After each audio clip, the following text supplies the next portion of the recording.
যে কারণে আমি আমার ইচ্ছা ছিল এখানে বেশ কিছু সময় থাকবো, সময়ের স্বল্পতার জন্য আমরা পাচ্ছি না। আমরা আসলে যে কথাটা বলতে চাই, মদন স্যারের সঙ্গে আমাদের সম্পর্ক দীর্ঘদিনের, এটা পারিবারিক সম্পর্কের মতো। আমার বাবা যখন এমপি ছিলেন তখন থেকেই ওনার সঙ্গে সম্পর্ক। আমি যে অল্প বয়সে প্রথমবার এমপি হই সেটা হইতেছে 95 সালে। 95 সাল, আজ থেকে বোধহয় প্রায় 30 বছর আগে আমি যখন এমপি হই তখন ওনার পরামর্শ নিতাম।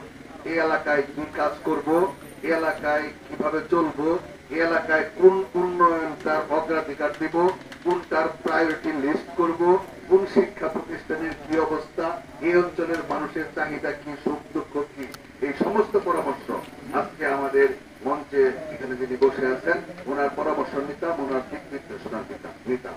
কিন্তু অত্যন্ত দুঃখের বিষয়, গত 17টি বছর আমরা যারা বিএনপি করে নির্যাতিত ছিলাম, আমরা সবাই প্রায় আত্মগোপনে ছিলাম। প্রকাশ্যে আমরা রাজনীতি করতে পারি নাই, হ্যাঁ, প্রকাশ্যে আমরা আসতে পারি নাই, প্রকাশ্যে আমরা বসতে পারি নাই, সামাজিক সম্পর্কটুকু আমাদের ছিল না।